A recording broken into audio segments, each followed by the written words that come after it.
Glória a Deus. Feche os olhos um instantinho. O Senhor continua a falar conosco, a ministrar sobre a nossa vida, agora por meio da Tua palavra, falando o que precisamos ouvir, não o que queremos.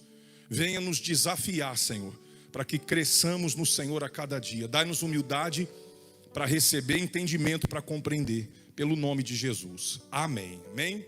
Então ele diz, Paulo, ele fala sobre diversos preceitos. O que são preceitos? Preceitos são valores, são comportamentos, são normas de vida. E ele fala aqui para a igreja, para os convertidos em Tessalônica, por isso que fala aos Tessalonicenses, a província, a cidade de Tessalônica.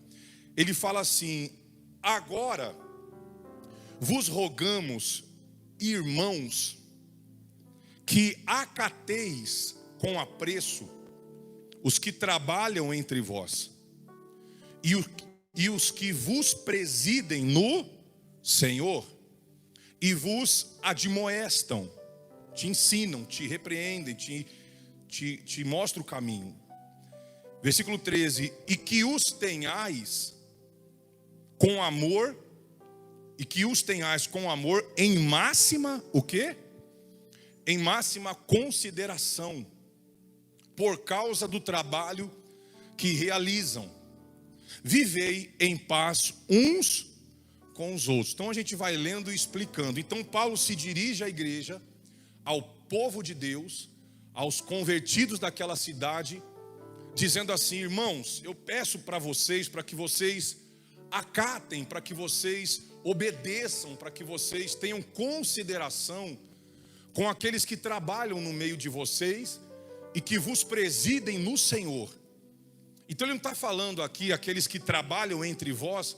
Esse trabalha entre vós, ele não está falando, tenha consideração com o carpinteiro, com o marceneiro, com o pastor de ovelhas, também com trabalhos seculares, trabalhos comuns. Mas ele estava falando o seguinte: tenha consideração com aqueles que têm cargos ministeriais no meio de vocês, aqueles que têm responsabilidades no ministério, porque hoje a gente vê na igreja muitos cargos, pastor, obreiro, o membro, um voluntário. Existem igrejas que têm outros departamentos, o diaconato, o presbitério e por aí vai, os levitas e coisa e tal. E naquela época também existia isso. Havia desde o início, desde a implantação da igreja, depois que Jesus morre, ressuscita e os discípulos, os apóstolos começam ali a igreja, logo no início, em Atos dos Apóstolos, e depois vem vindo as cartas, né? Paulo vem falando aos romanos, aos coríntios, etc. Deus sempre usou os apóstolos para instituir uma organização na igreja, uma disciplina. Porque a igreja deve ser na terra a imagem do reino de Deus no céu. Posso ouvir um amém, gente? Nós somos a representação do céu aqui na terra. Aí eu pergunto para vocês: você acha que no céu as coisas são bagunçadas? São desorganizadas? Você acha que no céu tem legiões e legiões de anjos? Você acha que lá no céu os anjos fazem o que querem? A hora que querem, como querem, do jeito que querem? Não. Existe uma disciplina, existe uma organização, existe um padrão no reino de Deus. Até um tempo atrás, acho que um ano e pouco atrás, eu falava sobre isso, que no céu tudo é organizado. Existem todos os departamentos, existem os anjos, que são os anjos socorristas, os anjos que adoram, os querubins, os serafins, os arcanjos. Existem classes de anjos, e isso nos remete, nos mostra uma organização. Então, quando Deus institui a igreja começa a se formar, começa também a haver departamentos, autoridades, pessoas que trabalham. E para com essas pessoas, o apóstolo Paulo estava dizendo o seguinte: olha, vocês têm que tratar essas pessoas com máxima consideração por causa do trabalho que eles fazem. Não que um trabalho comum, como eu disse, de pedreiro, marceneiro, o padeiro, a doméstica ou etc., não mereça consideração, não é isso. Mas ele falando de igreja, em termos espirituais, nós temos que ter consideração para aqueles que trabalham na obra, por dois motivos. Primeiro, que a ferramenta de trabalho nossa, um instrumento de trabalho nosso é o Evangelho.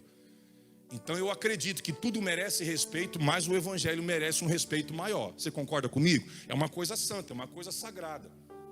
Então, primeiro, consideração por causa do evangelho, por causa do chamado, o que a gente diria da profissão, mas no caso da igreja, o chamado. E segundo, pela vida que quem preside a igreja vive.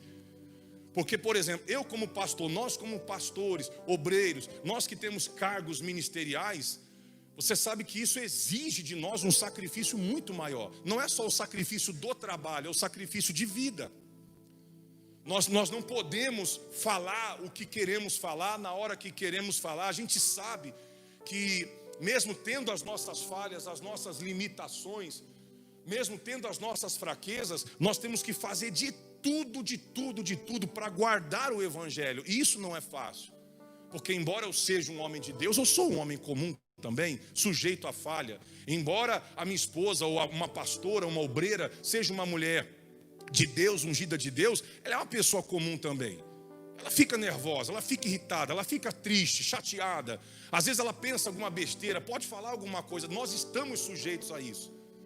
Então quem preside, quem está à frente de um trabalho, se exige um esforço, um sacrifício psicológico muito grande. Quem entende isso, gente? Então Paulo estava dizendo, olha, não é assim. Não é porque de repente ele tem as falhas deles, porque o que acontece? O tempo vai passando, as pessoas vão conhecendo mais a gente, vão tendo um pouco mais de intimidade, e às vezes vai acontecendo na igreja o que acontece às vezes dentro de casa. Dentro de casa todo mundo sabe a nudez do outro. Nudez é o erro do outro. Então passa o tempo, vai se acostumando. Quem é casado aqui faz assim. Como é que são os primeiros dias de casados, os primeiros meses? Lua de mel. Depois troca o M e põe o F, né? Quem pegou a visão aí, né?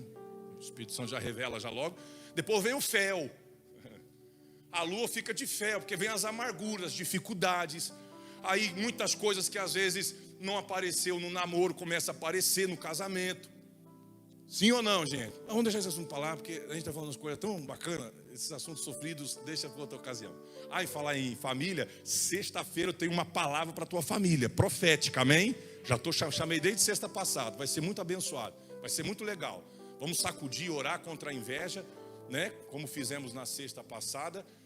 E a palavra da sexta-feira que vem vai ser pela família. Então voltando, então às vezes acontece na igreja isso. A pessoa vai se familiarizando com as pessoas e vai começando a perceber defeitos, falhas, alguns erros que no início, no início da coisa, ela não percebia. E aí, se ela não vigiar e não tiver um entendimento espiritual, um discernimento, para entender que aquele pastor, que aquele obreiro, que aquela obreira também é um ser humano, isso pode acontecer da pessoa se esfriando na fé, em perdendo a paixão, em perdendo o zelo, às vezes até pela igreja, por causa dessas falhas. Então Paulo ele fala assim, ei, vocês membros aí da igreja, membros comuns, todos nós somos membros, mas no sentido de cargo, está dando para entender isso, sim ou não, gente? Porque membros todos nós somos. Vocês devem ter consideração, olhar com bons olhos, ter misericórdia, entender que ali por trás daquele presbítero, diácono, obreiro, pastor, bispo, pastora, e seja lá qual cargo que for, existe um ser humano ali. Então tenha zelo, tenha consideração. Diga glória a Deus, gente. Aí ele continua falando assim, no versículo 14: exortamo-vos também, irmãos, a que admoesteis os insubmissos, consoleis os desanimados, ampareis os fracos e sejais longânimos para com todos. Aí vem uma sequência de conselho, de preceitos, de valores, de comportamento que a igreja devia ter. Primeiro ele fala assim, eu chamo a atenção de vocês para que vocês admoestem ou repreendam, exortem, corrijam os insubmissos. É o primeiro que ele pega. O primeiro do qual Paulo fala aqui nesse texto é os insubmissos, porque tem insubmisso dentro da igreja, sim ou não, gente? Tem. Existem problemas dentro de uma igreja, sim ou não? Existem. Eu disse que a igreja, ela é a imagem do reino de Deus na terra, só que a diferença é que aqui não tem seres celestiais, anjos, né? Físicos. Tem seres humanos. É diferente do reino de Deus. Então existe dificuldade, existe insubmissão. Quem vê a igreja, por exemplo, nas redes sociais, você acha que eu vou postar, por exemplo, ou algum outro pastor, algum líder de igreja, vai postar problemas da igreja dele nas redes sociais? Algum pastor vai tirar foto daquele camarada que é rebelde, ó, esse aqui é o fulano, ele cria uma confusão. Você acha que o pastor da igreja vai tirar foto do fofoqueiro e dizer, ó, essa aqui é a dona fulana, é a fofoqueira da igreja, esse aqui é o fulano, esse aqui é o barraqueiro da igreja? Não vai. A gente sempre vai colocar o que a gente quer mostrar. Mas quem conhece evangelho, igreja, está dentro de igreja há muito tempo, sabe que tem problemas. Para estar tudo do jeito que a coisa é apresentada, existe toda uma estrutura. A gente chama de os bastidores. Por trás dos bastidores existe dificuldade. Há os insubmissos. Existem aqueles que, diferente do reino de Deus lá no céu, que é tudo organizadinho, todo mundo é obediente. Existem aqueles que a gente fala, fulano faz assim, não quero. Fulano, vamos por esse lado, não concordo. Sempre vai existir os insubmissos. E Paulo, ele diz assim, ó, eu chamo a atenção de vocês, irmãos, para que quando tiver o insubmisso, que vocês exortem eles, corrijam eles. E eu entendo com isso que a vontade do Espírito Santo é que a sua igreja seja organizada, que a sua igreja tenha disciplina. E nós vivemos uma geração que eles não gostam muito de disciplina. Você já reparou? O pessoal mais antigo, o pessoal mais maduro, de 15, 20 anos para trás, é um pessoal mais disciplinado, aqueles bons costumes. Tinha problemas ou teve problemas? Claro, mas a geração de hoje é diferente. Eles confundem disciplina com ditadura, com opressão, né? E quando a gente quer corrigir, esse é chato. Pastor é chato, fulano é muito chato. Ai meu Deus, chato. Deixa eu falar uma coisa para você, fazer uma pergunta para você. Você acha que Paulo era bonzinho? Você acha que Paulo era uma mãe? O cara tinha sangue nos olhos, meu. Você acha que Pedro era legal? Hein? Você acha que Pedro era manso? Hein, gente? Pedro era bonzinho, bacana? Quando os soldados vieram prender Jesus, ele disse o quê? Oh, tá aqui Jesus, oh, mas pega leve com ele é tão legal. Gente, Pedrão sacou da espada e flau na orelha do soldado. Pedro quebrava tudo. Jesus tinha que pegar no pé dele. Mas eu pergunto para você, nas mãos de quem Jesus entregou a chave da igreja? Foi de Pedro, meu. Entregou numa hora e depois de 10 minutos chamou ele de demônio, mas entregou. Porque Jesus primeiro falou, ó, tu és Pedro, sobre essa pedra edificarei a igreja, você é o cara. Não foi nem sangue, nem carne que te revelou, mas foi meu Pai que te revelou, Pedro. Chega aí, você é dos meus. Passou 10 minutos, Jesus falou, ó, eu tenho que ir para Jerusalém, eu tenho que morrer, tenho que ser crucificado e tal. E Pedro falou, não, o senhor não vai fazer isso não. Jesus falou, arreda Satanás. Pedro foi lá em cima e depois lá embaixo, fração de segundo. Mas foi na mão dele que Jesus entregou, querido. Foi na mão dele. Paulo não era bonzinho. Ele pregou lá em Coríntios, 13, uma passagem muito conhecida sobre o amor. Ainda que eu falasse a língua dos anjos e dos homens, se eu não tiver amor, eu serei como um metal que soa. De nada me aproveitará, porque o amor tudo sofre, tudo crê, tudo suporta, tudo paga. O amor nunca acaba. Quem ouve fala assim, ai, que lindo. Deixa eu perguntar para você, quem escreveu essa carta aqui, gente? Paulo. Corrige os insubmissos. Ou seja, pega esse pessoalzinho aí que acha que quer fazer o que quer, que acha que é bagunçado, e bota eles aonde? Na linha.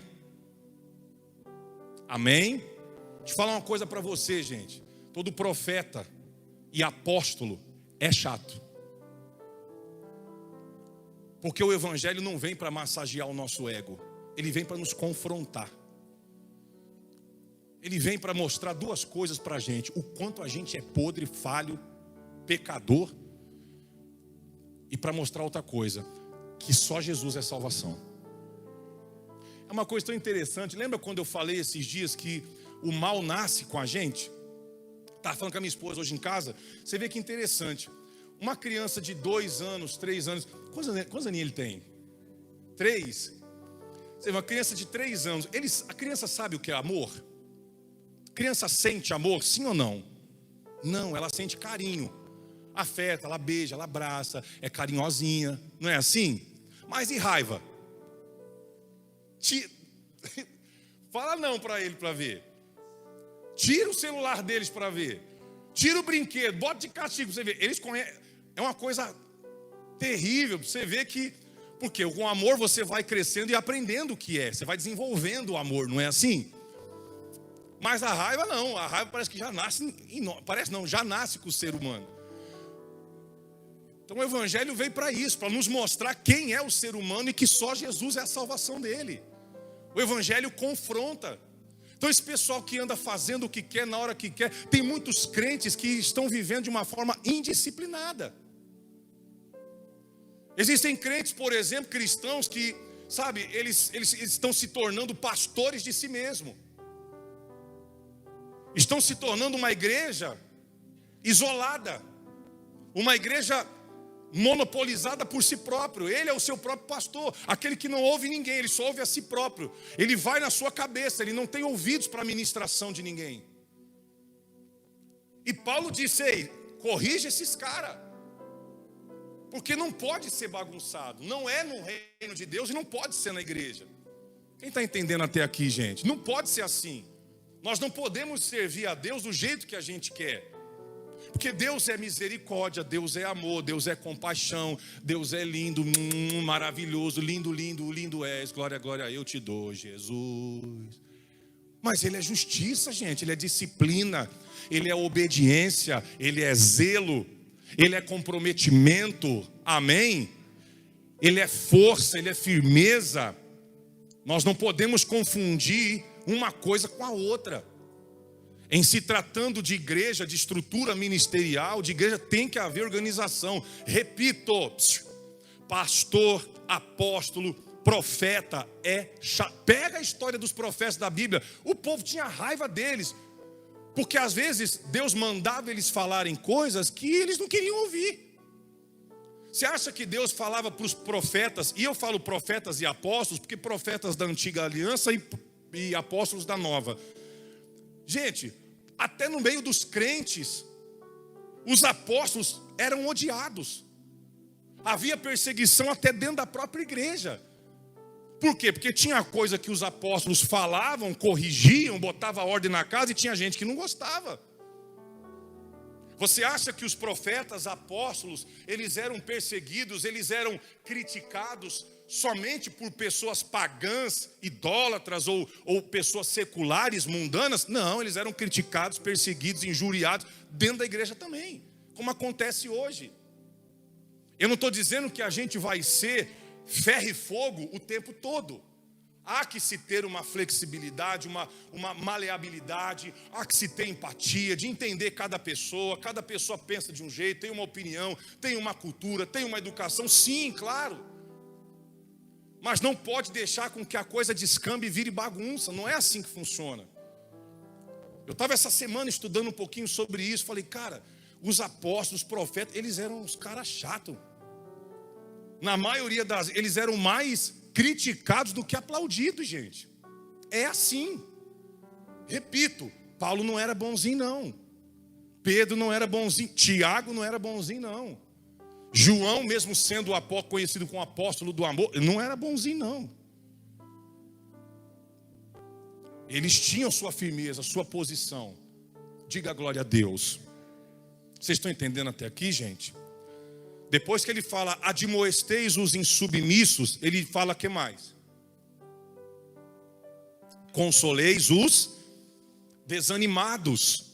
Consolar o desanimado, em outras palavras, abrace, dê atenção, dê carinho, dê afeto, sim, mas também levante, dê uma palavra. Porque nem sempre o consolo é passar a mão na cabeça. Às vezes tem pessoas que para você consolar ela, você tem que animar ela, você tem que levantar, você tem que dar uma palavra. Porque a palavra, do mesmo jeito que pode derrubar uma pessoa, machucar, ofender, a palavra tem poder de levantar. Existem pessoas que porque perderam o emprego, porque às vezes aconteceu alguma coisa ruim, deu alguma coisa errada, ou estão vivendo um luto pela perda de alguém. Às vezes já foi lá, a pessoa já abraçou, já isso, já aquilo outro. Às vezes ela precisa de uma palavra. Mas não uma palavra de coitadismo, mas uma palavra de ânimo. Ó, fulano, você perdeu o emprego aí, mas a glória do porvir é maior. Se levanta. Se fechou uma porta, se o mundo te fechou uma porta, Deus tem 2, Deus tem 10 para te abrir. Diga glória a Deus, gente. Sabe, consolar é isso. Consolar não é só abraçar, só falar, ô fulaninho, tadinho, vem cá, você tadinho de você. Não é só isso. Consolar não é só passar a mão, é levantar com o poder da palavra. Então consola, está fraco, está desanimado, eu não quero ir para a igreja, não tenho força para orar. Não fica ali, ai tadinho, vou orar por você. Ora, claro, mas fala, ei fulano, a Bíblia diz, digo fraco, eu sou o quê? Isso aí é só uma sensação, fulano, tu é forte. É só uma fase, é só um tempo ruim, logo vai passar. Levanta a cabeça, olha as lutas que Deus já te livrou. Se Ele te livrou de tantas lutas, fulano, Ele não vai te livrar dessa? Deus já te livrou de problemas maiores do que o que você está passando agora. Isso é consolar também. Amém, gente? O que mais? Vamos continuar? Ampareis os fracos. Ampareis. O que é amparar? É você literalmente, às vezes, servir de muleta para o seu irmão. Sabe quando na guerra um soldado é ferido, não consegue andar, está com dificuldade, o outro vai lá, coloca ele aqui nas costas, bota a mão dele aqui no ombro, fala, vamos falando que eu vou te ajudar. Às vezes é necessário. Às vezes é necessário que alguém se sirva de muleta. Não que você vai ser muleta eterna daquela pessoa, mas ajude ela a caminhar até o momento em que você sentir que ela está forte para caminhar sozinha. Ajude. Ampara ela. Ao invés de dizer fulano é fraco, é derrotado, é isso. Ao invés de condenar, ao invés de esmagar a cana que está quebrada, poxa, ampara, sirva de muleta. Sirva de muleta, não é servir de babá, não é paparicar, não é acostumar mal. E aí o Espírito Santo te dá sabedoria, discernimento de até onde ir com aquele amparo. Porque às vezes na intenção de ajudar, a gente às vezes acaba atrapalhando. O amparo, a ajuda, ela tem que ter um limite. É que nem pai e mãe. Quem é pai e mãe aqui? Faz assim. Os pais e mães criam um filho até uma certa idade. Daquela idade para frente, ele tem que já se tornar uma pessoa responsável. Por quê? Porque senão aí a mãe quer tratar do filho de 25 anos. A mãe quer tratar da filha de 22 anos, de 24 anos, de 30 anos. É ou não é? Morando dentro de casa, acordando tarde, pedindo café, reclamando da mistura. Não, só isso. Aí a gente forma essa geração que a gente tem aí. Então quando você for amparar, quando você for consolar, entenda que tudo tem um limite. Há um momento de você pegar na mão, se for preciso, pega no colo e fala, vamos. Ah, não consigo andar, então eu vou te carregar. Mas você percebeu que ela já está boa para andar, solta o peão, fala, agora tu vai sozinho. Amém? Que o Espírito Santo te dê esse discernimento. Continuando, ele fala, e sejais longânimos, pacientes com todos. Temos que trabalhar, temos que desenvolver a paciência, entender que cada um tem uma reação diferente. Eu não posso cobrar, por exemplo, da dona Odete a mesma coisa que eu cobro da minha mãe, dona Fátima aqui. Porque a dona Odete tem uma cabeça e a dona Fátima tem outra cabeça. A dona Odete foi criada de um jeito, minha mãe foi criada de outro jeito. Pode ser parecido, mas não é igual. Então às vezes tem gente que absorve mais rápido, tem outros que demora mais. Às vezes tem uns que não quer que já bateu a estaca e já disse, né, dona Léa? Eu sou assim, é a Gabriela, né? Gabriela, né? Gabriela é minha filha, não. Eu sou assim, nasci assim, cresci assim, vou morrer assim, vou me lascar assim, vou para o inferno assim. Então a gente tem que ter paciência. Esse é o preceito que a igreja ela tem que seguir. Diga a glória a Deus, gente. São os conselhos que a Bíblia dá. Continuando, Paulo falando com a igreja, tem ainda mais. Versículo 15: evitai que alguém retribua a outrem mal por mal. Pelo contrário, segui sempre o bem entre vós e para com todos. Ou seja, evita, se alguém vier até você reclamar, se o fulano vem reclamar do ciclano, você não tem que falar, se eu fosse você eu respondia, dava na cara, fazia isso. Não é porque alguém te tratou de um jeito que você vai retribuir da mesma forma. Não, aqui se faz, aqui se paga. Quem com ferro fere, com ferro será ferido. Bateu, levou. Não. Se liberte da necessidade de ter que ficar se justificando, ficar brigando, discutindo com as pessoas, tentando provar. Não é porque te trataram de um jeito que você vai retribuir, gente. Você tem que ter um posicionamento, sim, mas você não deve retribuir às pessoas o mal que elas te fazem. Judas traiu Jesus, sim ou não? E Jesus traiu Judas? Não.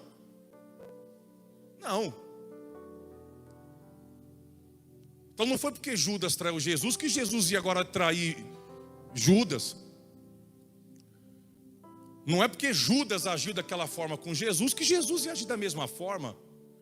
Isso é ser cristão. Essa é a imagem da igreja que nós temos que mostrar. É fácil? Não é. Porque existe um eu aí dentro de cada um de nós, uma vaidade, um impulso. Mas por isso que ele fala, ó, evita, se policie e não deixa com que ninguém retribua. Não deixe que ninguém pague na mesma. Não seja você um incentivador de contenda, de confusão. Seja você um elemento de paz na igreja, em casa, no trabalho, onde você estiver. O furdunço chega em todo mundo e continua. Quando chegar em você, estanca. Nós temos que ser agentes de paz. Diga amém, gente. Continuando, tem mais. Regozijai-vos sempre. Se alegrem sempre. Se alegrar não é andar sorrindo com uma orelha a outra por aí. É você ter alegria dentro de você. Você pode até chorar, se entristecer, desanimar, se chatear por alguma coisa, por alguém. Mas passe por essa prova com alegria. Sabe por quê? Porque a nossa esperança é Cristo. E eu tenho uma notícia: Cristo é fiel. Amém. Regozijai-vos sempre. Dá espaço para a alegria do Senhor invadir seu coração. É possível, mesmo passando por momentos difíceis, você ter alegria, gente. É possível. Continuando, ele fala, versículo 17: orai sem cessar. Eu não preciso orar. Oi? Não, porque Deus já sabe o que eu quero, o que eu preciso. A Bíblia diz que a palavra nem chegou na minha boca, Ele já sabe o que eu vou falar. Olha. Orai sem cessar, tanto verbalizando, falando, como em espírito. Eu não sei vocês, falei para o povo de manhã, eu não sei vocês, mas eu gosto de falar com o Pai. Quem gosta de falar com o Pai aí, gente? Nosso Pai Celeste. E com Ele é melhor ainda, porque com Ele não tem resenha, não tem segredo, né? Às vezes a gente comete o erro de usar com o nosso Pai Celeste os mesmos argumentos e critérios que nós usamos com o nosso pai biológico. Por exemplo, nós já não temos mais nosso pai biológico. E existem coisas que a gente às vezes fica com vergonha, ou a gente não fala para o nosso pai biológico. Mas para Deus não tem isso, porque mesmo que você não fale, Ele sabe. Então se você errou, não tem o que esconder dele, tem? Se você vai chegar nele e falar, pai, eu queria te falar uma coisa, ele vai dizer assim, já sei. Não, mas não precisa, eu já estou ligado que você escorregou. Não, mas é que não, eu sei o porquê também. E aí, o que você quer fazer, meu filho? Você se arrepende, pai? me desculpa, me perdoa. Falhei no comportamento, falhei de uma forma assim, assim, assado, mas eu quero continuar. Eu acredito que Deus faça como a maioria dos pais fazem. Dá um peteleco, um pedala Robinho, e depois pede para dar um abraço. Não é assim geralmente que a mãe, que o pai faz? Corrige, pá, às vezes dá umas palmadas, depois fala, vem cá, dá um abraço na mãe aqui, dá um beijo no pai. Isso é gostoso demais, é ou não é? Você não deixou de corrigir, mas você deu carinho.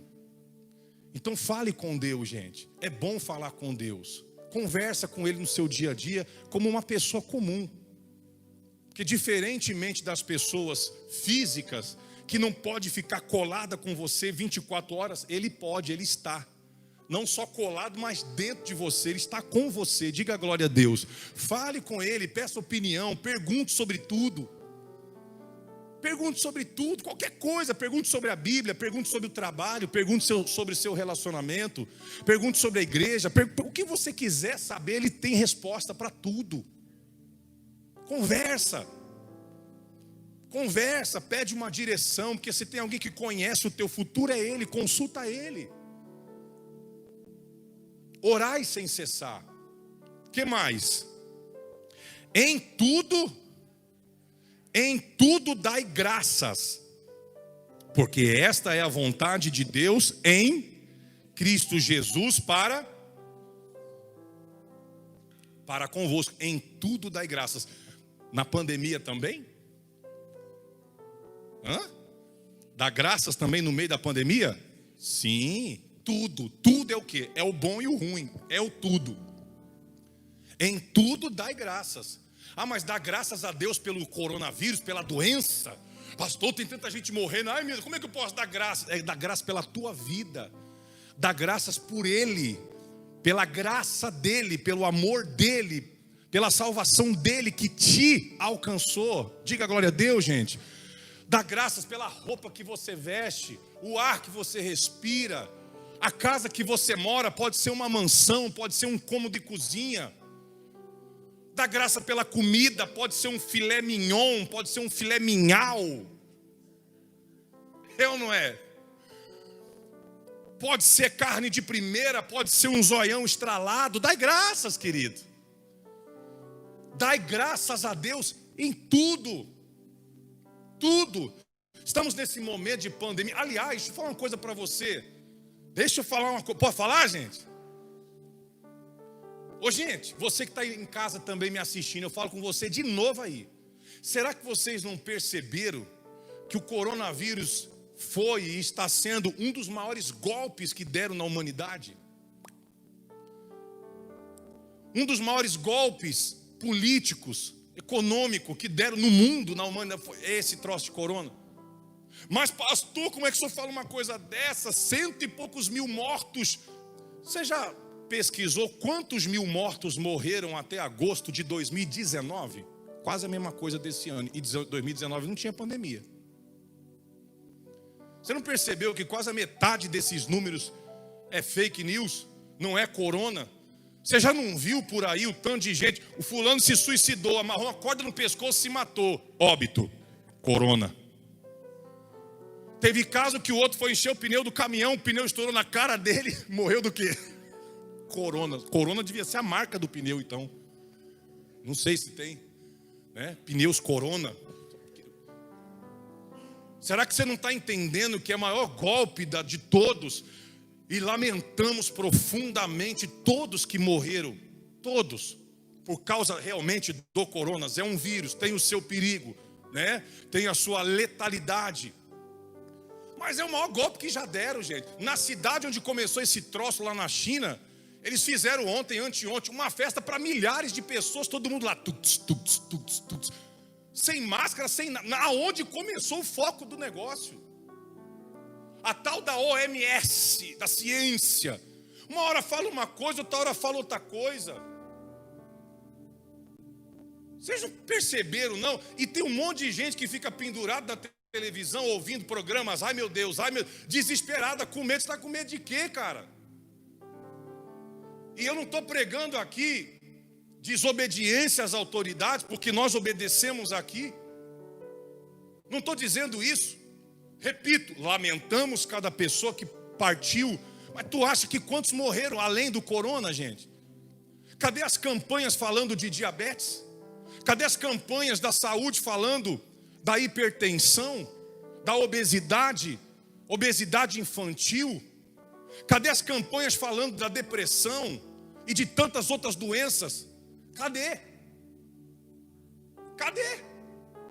E tem um monte de crente escorado no coronavírus para não vir na igreja, acostumou. Só que Deus está vendo, hein? Deus está vendo você que não vem para a igreja por causa do coronavírus, mas vai para açougue, vai para o banco, vai para a lotérica, vai para a feira, vai para o mercado. O pastor não está vendo, mas Deus está vendo, tá? Você não sai de casa, mas o que vem de gente dentro da sua casa...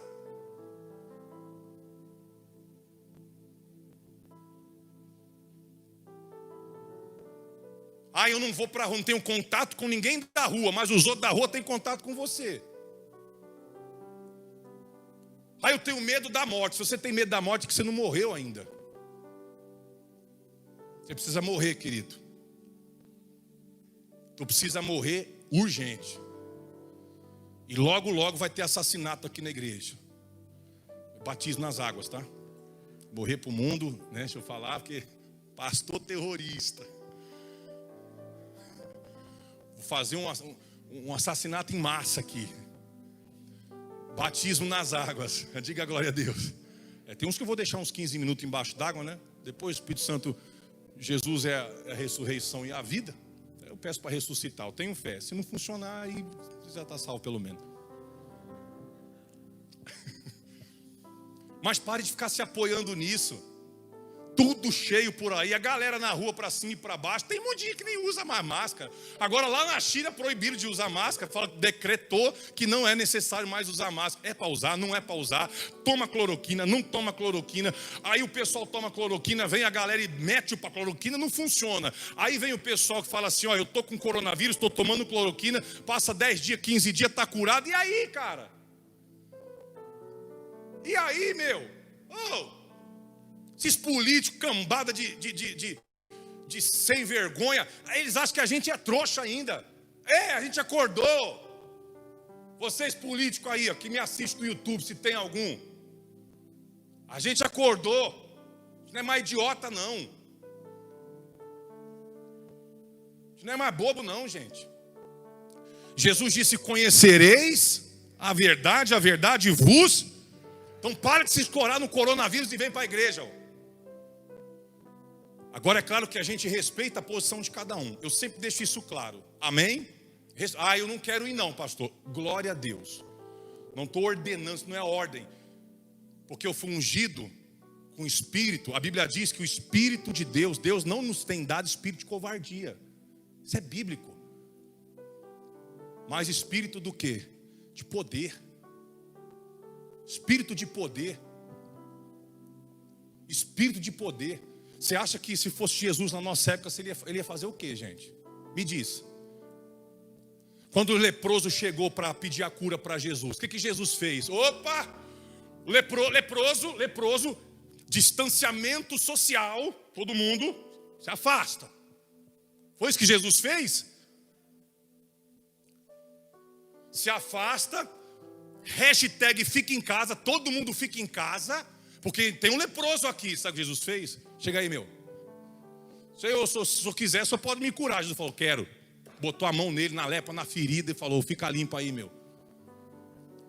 Jesus pregou o desrespeito às autoridades. Quem pregou desrespeito? Ele pregou foi coragem. Isso serve para nós, ministros do Senhor. Eu não fechei minha igreja um dia no meio da pandemia. Não fechei. Não fechei e não vou fechar. Só se for decreto mesmo. Não vou fechar, não fechei. Tem pastor que fechou. Essa geração nova de agora, fecha tudo. Aí tem aqueles que gostam, né? Porque é conveniente. Ai, que lindo, o pastor está pensando no próximo. É um covarde, meu. É fácil, né? Fecha igreja, culto online. Eu queria saber se não tivesse YouTube, o que ele ia fazer? Ia fechar a igreja e mandar o povo para onde? É fácil, né, pastor? Fechar a igreja e fazer culto online. Tem YouTube hoje. Tem Facebook, tem rede social para divulgar, e que se não tivesse? As qualidades de pastor hoje em dia que eu vou falar, viu?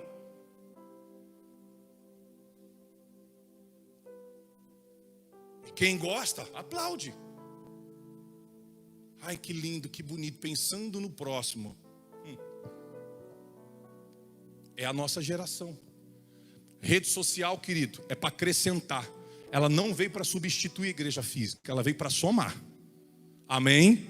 Numa hora dessa, tem gente que é idoso, muito idoso, tem já uma saúde debilitada, numa hora dessa serve para isso. O resto, hashtag vem para a igreja, meu. Porque ônibus está lotado, metrô está lotado, shopping está lotado, 25 de março está lotado, o Brás está lotado. Você entra no elevador lá no Brás, na 25, está entupido, não está lotado, está entupido. Para todo canto pode ir, só não para a igreja. Então abra os olhos. Versículo 19, tem esse ainda aí. Não vou parar não. Não apagueis o quê?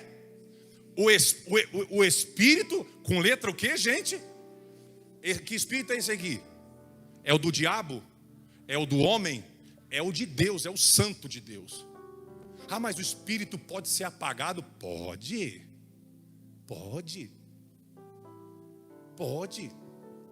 Como assim, pastor? Ele vai deixar de ser comigo? Não.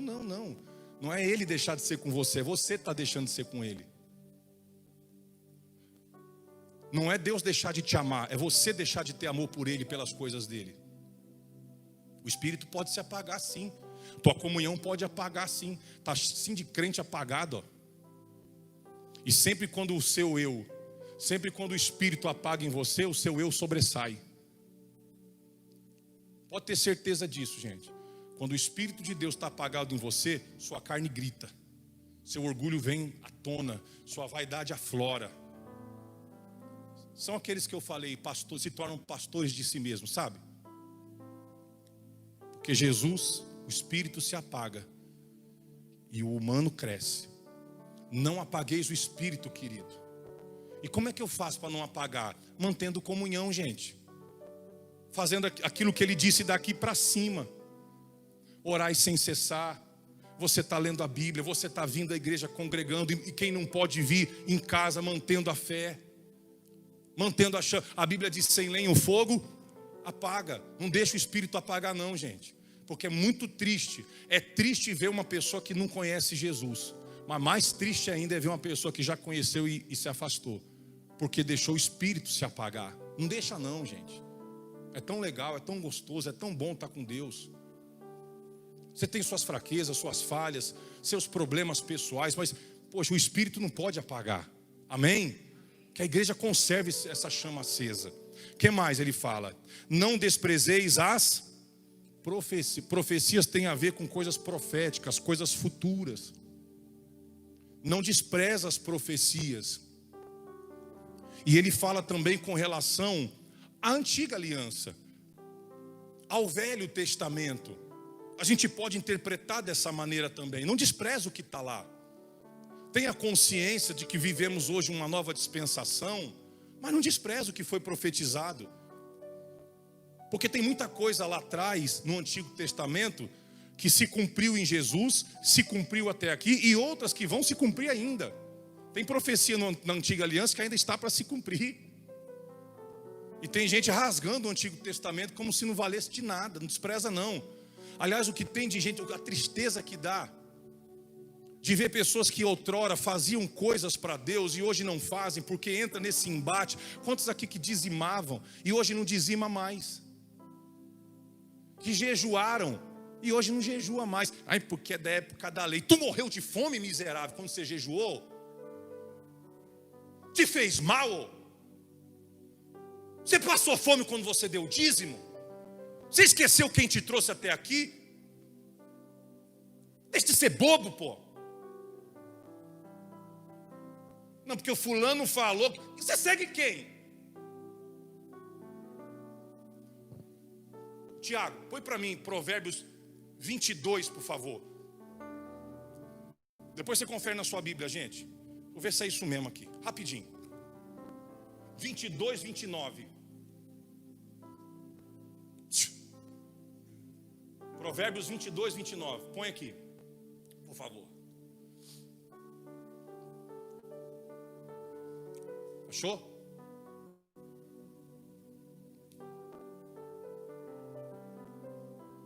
Vinte e nove. 22, versículo 29. Isso. Não, versículo 29.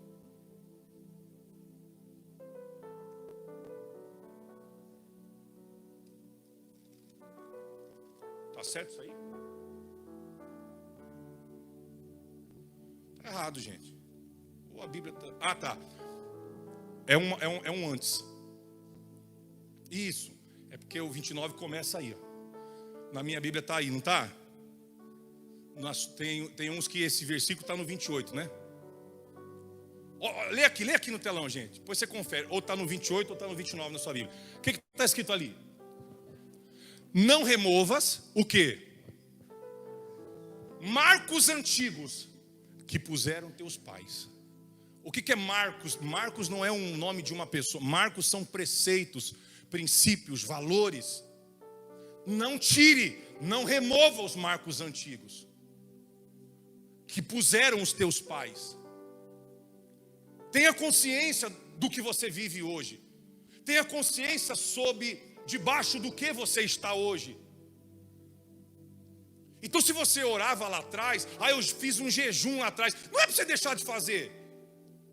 Você só tem que mudar a motivação.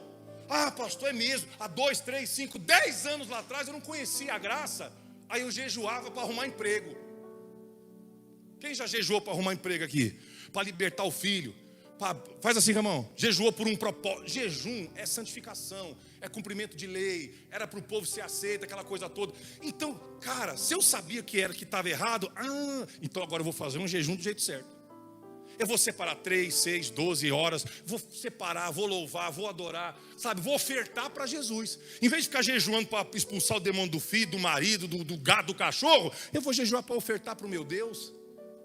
Eu dizimava antigamente para ser abençoado. Até cobrava de Deus, né? Deus tem que abençoar, porque eu dei o dízimo. Agora hoje eu entendo que eu não dou nada para ser abençoado. Eu dou porque eu sou abençoado. Que legal. Então eu vou fazer menos ou mais, caramba?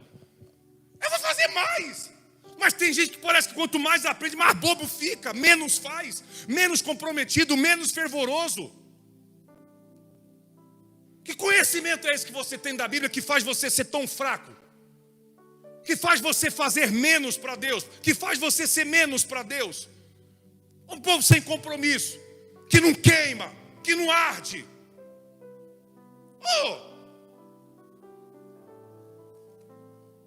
Você passou fome quando dizimava, meu? Então por que você vai deixar de dizimar? Se você sabe o jeito certo hoje de dizimar, de ofertar. Você morreu de fome quando jejuou?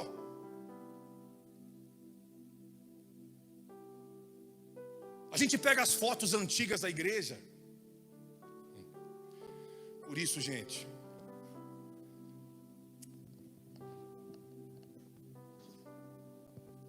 conhecimento é muito bom, desde que você saiba administrar ele, tá? Porque senão tu fica bobo. Você vira um bobão, um bocó. Desculpa a expressão. E a gente vê gente chorando na igreja. Jovens chorando, orando, buscando. Que tinha pouquinho conhecimento, hoje sabe muito. Aqui, ó. Só na unção, só no manto. Você não entendeu que crescimento com Deus é para baixo, não é para cima. Esse conhecimento que você recebe, que faz você fazer menos, ser menos, não ter paixão pela igreja, não ter zelo, não ter temor, não obedecer. Desculpa, mas esse conhecimento aí eu não quero não. Eu quero um conhecimento que me bote cada vez mais para baixo, que me faça cada vez mais servo, que me diminua cada vez mais. Eu posso crescer em responsabilidade, em administração. A igreja amanhã pode ter outro corpo, milhares de membros, mas eu tenho que entender que eu estou sendo colocado para baixo.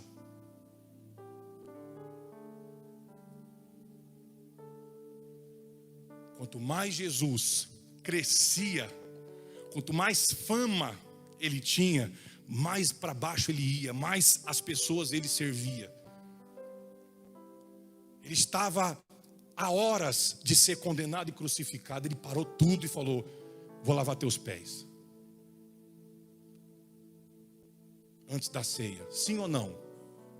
Depois de 3 anos e tralalá, que Jesus tinha curado, ressuscitado, feito um rebuliço lá em Jerusalém, ressuscitou morto, tirou morto da tumba. E você acha que ele andava como? Não, agora, por último, vou lavar os pés.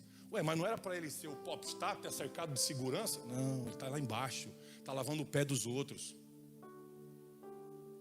Em outras palavras, por que eu vou mudar uma coisa que me abençoou até aqui, caramba? Ô, gente.